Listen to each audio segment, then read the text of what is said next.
back to Let's Play Kirby Superstar Ultra. In the last part, we continued through Milky Way Wishes, and now it's time for us to go finish off the rest of it. There's only 2.5 levels left, technically. The latter halves of Milky Way Wishes kind of go by pretty quickly, even though the levels do get more dangerous. For instance, this level here, we got some wind that pushes us along, and we're going to have to dodge some electrified blocks along the way. But even then, if you die in Milky Way Wishes, it's not that big of a loss since you don't have to worry about re-getting any copy powers. Like, getting a game over in Superstar Ultra to begin with isn't that big of a threat. I forget what even happens in most cases. Like, I think you just go back to a save block if there is one, or just have to start the level you're in over again. The only one that would be theoretically bad for that is Gourmet Rush, because I think you have to start all over in that case, but that's also like 5 minutes, not even. And really, the more I think about it, that's about it. Barring the things we have yet to unlock, because in those cases you also start all over. I actually don't really remember what happens if you get a game over in Meta-Knight's Revenge either, because the timer could lead to that being a punishing game over, but it would also like reset to a certain amount when you die to begin with, so honestly, like the hardest Kirby's gotten has been since they went 2.5D, because they start pulling more and more ridiculous boss patterns more regularly. But even then, sometimes the powers you get can do such ridiculous damage later down the line with certain abilities that doesn't matter all the same? I guess in some ways you could say, like, expert mode in the original Kirby's Dream Land, considering that you don't have many ways to fight back, or going for sometimes the best ending, when getting 100% can be a challenge. But in most of the cases, that's not real challenge, it's more like annoying than, like, hard. Because there's some, like crystal shards maybe, that can just be a pain to get. There's some that if you miss up, you have to start the level over again. But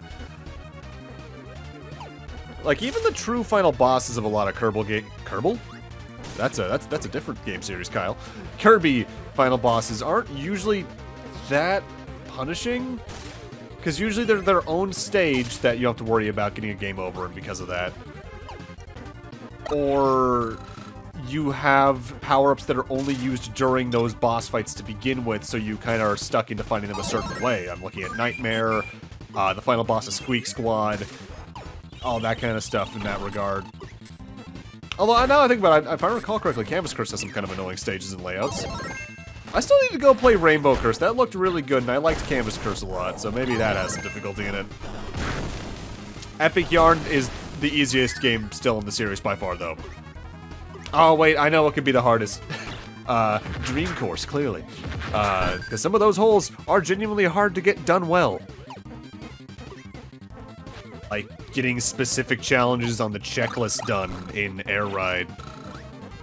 But even then, that's a little different to begin with, considering that's more just like a, here's a list of things you can do. You don't really get much for doing them, but they're there.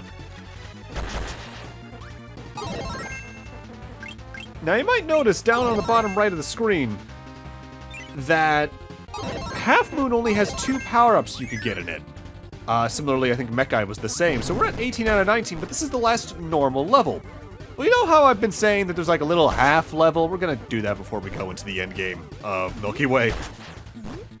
Because the final copy ability is within that half level. We're moving on to the boss for Half Moon, which is one of the most interesting ones because we're fighting the computer virus boss again, as you can tell by the background. But it's a completely different setup of enemies than it was back in Great Cave Offensive. It's overall a harder set because you're starting off with the wizard fight this time around, but then you end up fighting, I think, a knight and then a dragon? And they have increasingly more HP, but they also have some more complicated attack patterns to get around. This is the type of boss fight I like, honestly. I think this is a really cute just shout out to RPGs, period. If you don't have certain abilities, that can be kind of annoying to fight this fight just because you're probably not doing a lot of damage. But Jet, Hammer, Plasma, even Yo-Yo with its one attack where it jumps upward in the air spinning, probably really good for this. Again, using guard's also really good here. The annoying thing about this fight, and I don't think the one in Great Cave Offensive can do this, it can put up a defensive spell for a turn, so you'll just do a lot less damage. And there's no real way to predict if that's going to happen at all. It's just going to potentially lengthen time. And I believe when it stores up power, it's charging up for just a stronger variant of its main attack. The dragon here is easily the worst of it just because that's so much HP. And at most with Jet at the moment, you can do maybe 130-ish damage, but that's also with having, you know, a hammer on the side. Guarding in a corner, though, is a very good strat for this boss fight period because it can't reach you with most of its attacks when you do that. And what attacks it can reach you with will likely just doink off of you. I'm only now noticing that if you look behind the sprite of the enemy, you can also see their name on the window they're on. Huh. I am way too late to that punch, but that's a cool detail. That's the last normal level. All done, though, for Milky Way Wishes. And if you're playing the original Kirby Superstar, that's like your last normal level, period. We still got a little to go here in Ultra.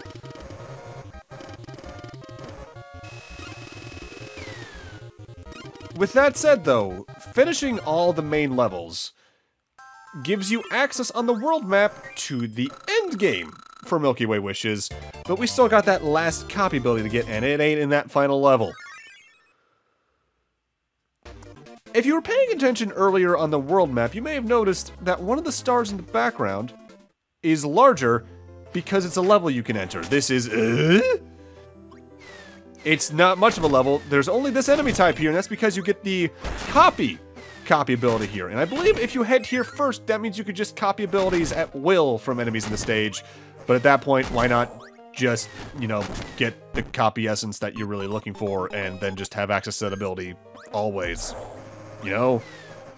It's kind of weird, but I guess they had to have the Kirby-like ability off in its own little section, so oh well. That notably is a harder to notice area in the original Kirby Superstar. They made the sprite larger and flash more often. With that, time for endgame.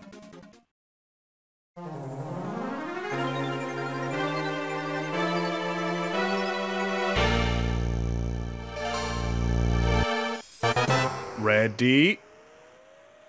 I will grant you one wish. Well, I want to control Popstar! Okay.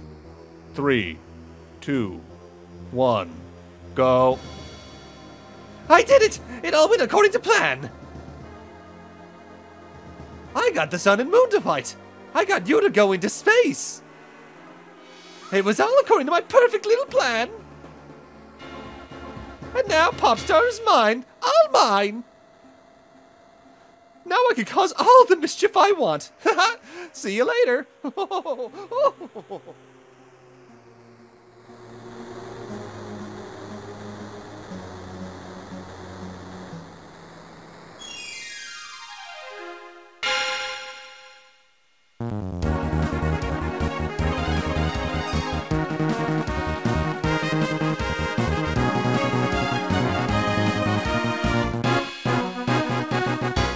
What a surprise, the character only in this campaign is the villain. Now, Nova there is moving really quickly towards Popstar, and I'm not sure if him touching it actually causes a game over, so don't. But touching Nova himself puts us into the end game, the usual Kirby side-scrolling shooter section. This is a pretty easy one, though, because compared to most sections like this in Kirby, you have side fire as well as a main forward shot. And if you have a second player along, they actually control another little ship of their own that does its own shot, so you have plenty of options here. The bigger threat here isn't the enemies, it's the environment, because touching the environment hurts to begin with, but as we progress through this section, it begins scrolling faster and faster, and it might be hard to adjust to. Call it a hunch, this isn't the only game in the next couple we're doing that has a section like this at the end of it. I say that because I record like 3 games in a row and then edit and commentate on them. It has its problems, but it works. And with that, we're now onto the boss fight, the Nova Nucleus. This is a giant room boss. You might notice as the area is rotating, there's all sorts of pillars in the background. Each of these pillars has an attack we need to destroy. Sometimes it's just a wall in your way, sometimes it's something that fires many projectiles, but the more you destroy, the more the area speeds up and slows down at seemingly random, and eventually you have to go backwards through them. The annoying thing here is I believe the walls can crush you, but it's not a hard fight. Honestly, like, Kirby's Dream Land 3's side-scrolling shooter section, Kirby's Dream Land 2's side-scrolling section, even Nightmare and Dreamlands are all harder than this. But at the end of the day, That's because they're saving up for what's next. How they keep sticking one of these in every game, starting from the first one. Like, Amazing Mirror is one of the few that really doesn't have one, now that I think about it.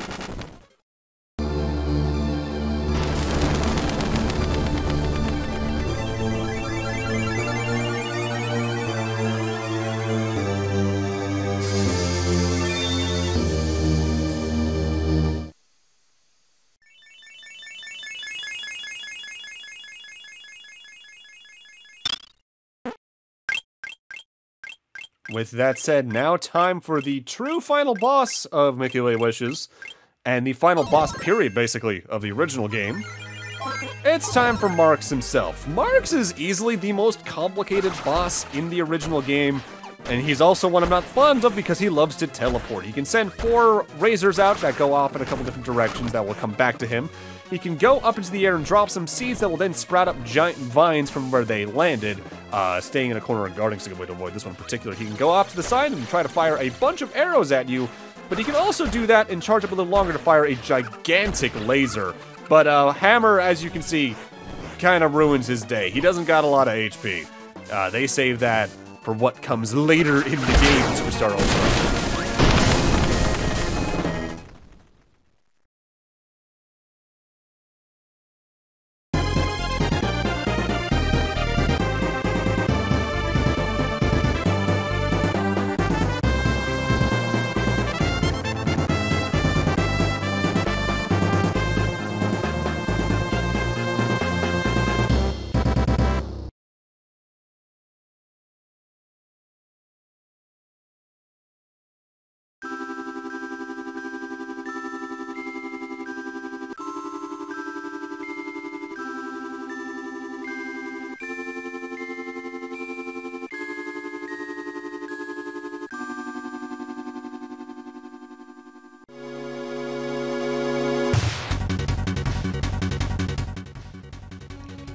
That's Milky Way Wishes.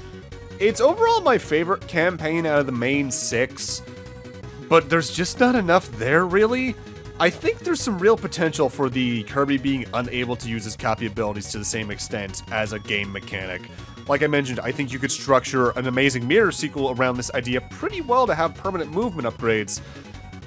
But as it is, it's just more standard Kirby that you have to wait to use the copy abilities you really like in, which is usually to an extent how it works anyway, because sometimes the ones you really like aren't until, like, World 2, late World 1, World 3, things like that. But as it is, it's just a good conclusion, more than anything, to the original Superstar. Because if you're playing the original Superstar along with this, you're by and large done. There's only one thing you have to do after this, and that is the arena that unlocks. And we're going to unlock it as well after we finish this credit sequence.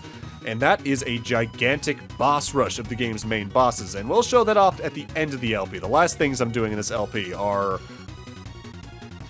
2 new arenas they added here for Superstar Ultra, which are distinctly different in their boss layouts at the least, as well as some other minor parts to them, but we'll talk more about those in detail towards the end of the LP. We're getting there. We're at about the 2/3 mark. I believe, from memory, this LP is 14 parts long. It might be 15. I actually can't remember right now, but that's mostly because they also added for Superstar Ultra 2 entirely new campaigns.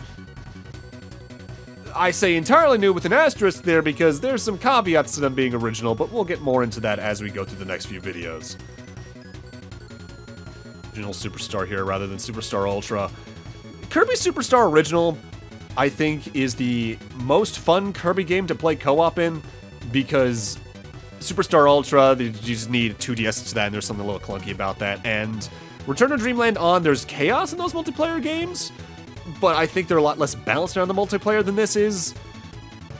And at the end of the day, beyond that factor, though, there's not many reasons to go back to the original unless you like how it looks more or how the soundtrack sounds more, and there is value to that.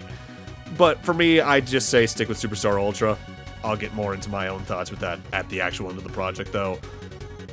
Because at the end of the project, we're actually going to replay these credits, because after you clear the last normal mode, you don't get credits after that. So I want to have credits at the end of the LP just to kind of give my full thoughts on the project. But with that, I'm going to need to end this off here.